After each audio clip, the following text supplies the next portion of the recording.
Don't Judge a Moon by Its Cover, presented by Science at NASA. At first glance, Saturn's moon Phoebe doesn't look much like a planet. It's only 220 kilometers in diameter, smaller by far than most U.S. states.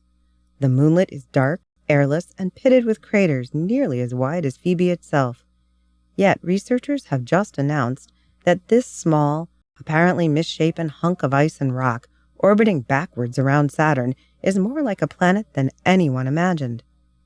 Astronomers have long known that Phoebe wasn't like other moons in the Saturn system, so when NASA's Cassini spacecraft reached Saturn in 2004, visiting Phoebe was a top priority.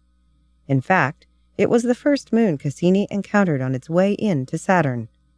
Data from the flyby have occupied mission scientists ever since, and they released their findings in the journal Icarus in April 2012. By combining Cassini data with modeling techniques previously applied to other solar system bodies, we've been able to go back in time and clarify why Phoebe is so different from the rest of the Saturn system, says Jonathan Lenine, a co-author on the study and a Cassini team member at Cornell University. First of all, Phoebe is more spherical than it looks. Grid lines wrapped around the moon resemble a well-worn classroom globe, once round, but a bit battered from overuse. Cratering has made the body visually irregular, but in the distant past, it was clearly much more uniform.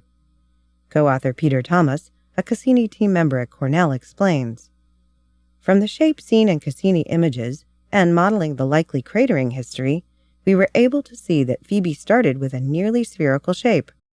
Apparently, Phoebe formed early enough in the solar system's history to capture radioactive materials in its core. As in the core of Earth, radioactive decay inside Phoebe would produce a significant amount of heat, warming the interior and reshaping the moon into a sphere. In this scenario, heavier materials would sink to the core, and lighter materials would float to the top. Indeed, Cassini data indicate that Phoebe has denser, rock-rich material concentrated near its center. Internal heating, layering, a spherical shape? Planets have these same properties. This doesn't mean, though, that Phoebe is a full-fledged planet. Objects like Phoebe represent building blocks of planets, says JPL's Julie Castillo-Rojas, lead author of the study.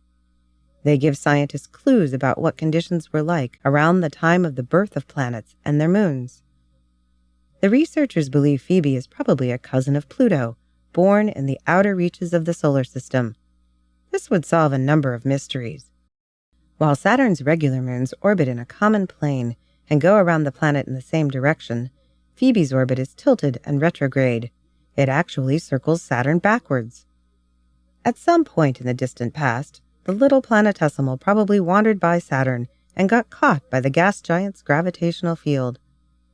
Given that Phoebe's density and composition are similar to Pluto's, it is likely that Phoebe came from the same place Pluto lives, the Kuiper Belt, the region of ancient, icy, rocky bodies beyond Neptune's orbit.